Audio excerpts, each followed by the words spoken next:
Salut tout le monde, c'est Heroes en compagnie de Style. Salut tout le monde. Et aujourd'hui on se retrouve pour un petit gameplay réalisé par Style, donc plante-nous le décor. Alors pendant cette partie j'étais en domination sur la map Seatown comme vous pouvez le voir avec la P90 avec comme atout accessoire pour mettre dessus le vis laser et le silencieux. En arme secondaire j'avais le Colt avec couteau tactique. Et en atout je m'en rappelle plus beaucoup parce que j'ai passé mon prestige depuis et je me rappelle plus des atouts, mais je crois que je devais avoir passe-passe, visée solide et assassin sûrement. Ouais, bah, donc une très bonne classe avec l'Equistrike, Strike, t'avais Hélico d'attaque, Ouais, Reaper et AC-130. ouais c'est ça. Donc une très bonne classe d'assaut je trouve. Donc moi personnellement j'aurais pas mis le viseur laser sur le P90 mais j'aurais mis le chargeur grande cap, mais bon c'est original je trouve. Mais j'arrivais pas autrement. De loin, ouais, j'avais trop de mal. Ouais mais bon c'est une trade. Mais bon, donc aujourd'hui on va parler d'un sujet, donc quel est le sujet mon petit Style? On va vous parler des accessoires qu'on peut mettre sur les manettes. Donc Voilà. la Rapid Fire, Scuff, Burn et on a dit les grips. Oui voilà, les grips aussi. Donc déjà pour ceux qui savent pas ce que c'est les manettes Scuff et les manettes Burn, en gros c'est à peu près le même concept les deux marques, c'est juste que ce sont des marques différentes. En fait il y a des palettes sous la manette et vous pouvez déplacer deux boutons sur ces palettes. Donc par exemple vous voulez la palette excusez-moi je recommence, que la palette sous votre manette droite soit le bouton A sur votre Xbox, vous la déplacez. Avec un système de remapping, mais on va pas approfondir. Et la gauche, ce soit B, ben, vous faites le remapping, mais on va pas non plus approfondir tout ça. Donc, Donc aussi je précise que si vous voulez une Scuff, faut l'acheter et c'est assez cher quand même. la burn, pareil. Ouais, mais c'est la même chose. C'est un peu les concurrents, mais on va pas rentrer dans ce sujet. Si vous voulez plus de précision, je vous invite à aller voir le tutoriel qu'ont fait Monsieur V12 et Gotaga, ça explique très bien, ça résume très bien. Il sera sûrement dans la description. Donc aussi avec Burn et Scuff, vous pouvez personnaliser vos manettes, vos boutons. Mais il faut payer plus cher par contre. Hein. Voilà, ça rajoute du prix. Donc par exemple, si vous voulez vos boutons bleus, verts, n'importe quoi, vous pouvez changer. 3, ça doit être aux environs de 3 euros.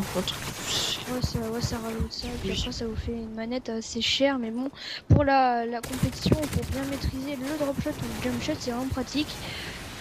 Sachant que tout ce qu'on dit, il a déjà été dit dans le tutoriel de Monsieur V12, donc on vous invite à aller le voir si vous voulez vraiment plus de précision. Ouais. Donc voilà. Et je crois que je voulais dire autre chose. Ah oui, il y a des petites vis aussi, par exemple, que vous pouvez mettre sous vos boutons pour tirer. Donc ça vous bloque votre bouton, comme ça vous pouvez tirer plus vite. Ouais. C'est-à-dire que quand vous tirez sur les manettes de Xbox, vous n'avez pas besoin d'appuyer complètement sur le bouton pour que ça tire. Vous avez juste à faire une simple petite pression. Et ils le présentent aussi dans leur tuto, Gotaga et Monsieur V12. Voilà, mais c'est pour ceux qui l'auraient pas vu, je pense que beaucoup l'ont vu. On voulait surtout donner notre avis sur ça, quoi. Moi, je pense que c'est pas abusé, parce que je sais qu'il y en a qui disent que c'est abusé, mais il faut payer assez cher, donc c'est rentable, quoi. C'est pas rentable, on dit. Bah, c'est surtout que, comme il disait, on rajoute pas de boutons sur la manette. Ouais. C'est juste que les boutons sont déplacés. Après, voilà, mais après, je sais qu'ils sont super mal d'insultes parce qu'ils disaient qu'il y en a qui allaient s'en servir et donc ça allait pourrir le multijoueur, tout ça. Mais moi, je pense que ça peut être bien pratique ces manettes. D'ailleurs, j'en aurais sûrement une à Noël. Bon. Et je pense que ça va beaucoup m'aider. Toi aussi, je pense, que tu vas en avoir une. Oui, j'en aurai une. Ouais, je pense que ça va beaucoup nous aider pour jouer parce que surtout que la communauté est assez saoulante sur les consoles. Hein. Et surtout sur un niveau 3, donc on est un petit peu nié à ce problème. On peut adopter une meilleure technique avec cette manette. Voilà. Donc aussi on voulait parler des grips. Donc, je te laisse dire ce que c'est. Quand vous tenez votre manette, c'est où vous mettez vos mains, le creux de vos mains. Et ben c'est là où il y a les grips, c'est pour retenir votre main sur votre manette, parce que des fois on transpire. Ouais voilà, et puis parfois aussi votre main elle glisse. Oui, donc c'est pour retenir votre main et pour pas transpirer en fait. C'est bien pratique aussi. Hein. Attends, je sais pas si je l'ai dit avant, on va aussi essayer d'envoyer cette vidéo à la Play Geek TV. Non, tu ne l'as pas dit. Non, je crois que je l'ai pas dit, donc c'est pas grave, je vous le dis maintenant. Donc, vous aurez sûrement vu l'intro et l'overlay de cette chaîne communautaire, donc dont le fondateur est The Frag HD avec des photos, tout ça. Donc c'est une chaîne communautaire qui a déjà 2900 et quelques abonnés. Donc on va essayer de leur envoyer ce gameplay qui pour nous est pas très mal. Pas trop mal, pardon, avec les sujets, enfin le sujet principal qui est assez intéressant aussi. Ouais.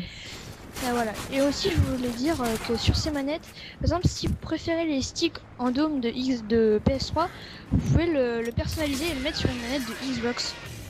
Donc ça aussi, c'est très intéressant pour les joueurs qui passent de PS3 à Xbox. Ils peuvent mettre les sticks de la PS3 sur la manette Xbox et inversement. Ouais.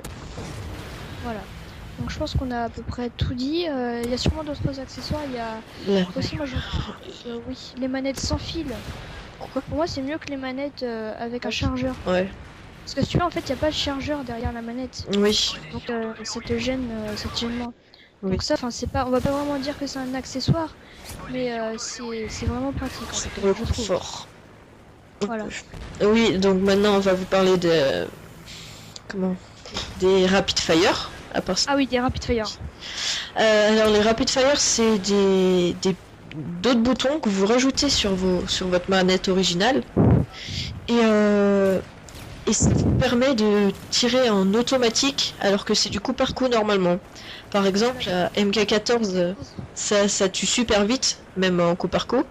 Et imaginez comment ça serait en automatique. Hein. C'est un AC en gros. Il y a un YouTuber qui avait déjà fait un test, dont je ne citerai pas le nom bien sûr, qui montrait que la Rapid Fire ne servait à rien si vous arrivez à tirer assez vite. Après, si vous avez des problèmes pour appuyer sur les boutons, le Rapid Fire vous sera utile. Ouais. Sinon, je pense pas que ça. Oui. Je pense que vous avez quand même des doigts habiles. Ouais. Je pense pas que ça sert à grand chose. Mais bon, après, moi je considère quand même ça comme de la triche. Ouais, c'est abusé. Ça dépend, oui, mais non, mais c'est abusé. Bah, c'est surtout par rapport aux autres joueurs. Oui. Parce que là, on est vraiment pas du tout à égalité par rapport avec la Rapid Fire. Donc c'est ça qui est vraiment très embêtant. Mais bon, après utiliser une Rapid Fire avec une MP7 tir rapide, je trouve pas que ça serve à grand chose. Mais ouais. Après, ils en font ce qu'ils veulent. Donc comme il nous reste un petit peu de temps, je crois qu'on a fini là notre Ouais, on a fini les accessoires. Et je voudrais vous dire aussi, je sais plus ce que je voulais dire. Désolé. Vas-y, continue. Ça te reviendra peut-être après. Oui. Donc comme il nous reste un petit peu de temps, on voulait juste parler d'une vidéo qui a fait un buzz de Actu Critique HD.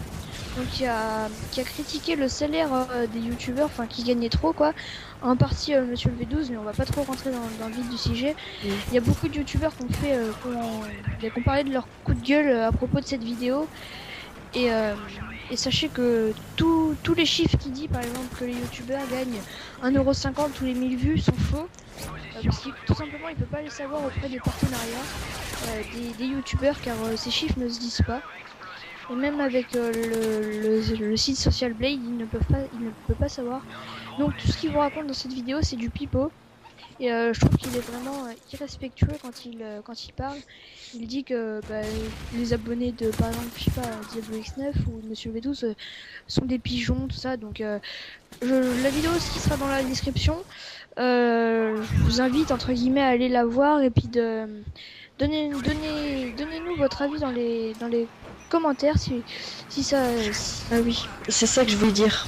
S'ils sont pas d'accord avec nous par rapport aux accessoires aussi. Vous pouvez laisser un petit mot dans les commentaires pour nous dire pourquoi aussi. Il faut donner des arguments si vous n'êtes pas d'accord. On fasse un petit débat, ça serait pas trop mal. Ouais. Donc ça va être la fin de cette vidéo. Donc un petit commentaire pour si vous êtes d'accord ou pas pour les accessoires. Et sur la vidéo de Actu Critique HD si vous avez été la voir. Ouais. Ça il finit sur un beau petit score de 43-9 et nous on vous dit ciao bye bye. Salut tout le monde.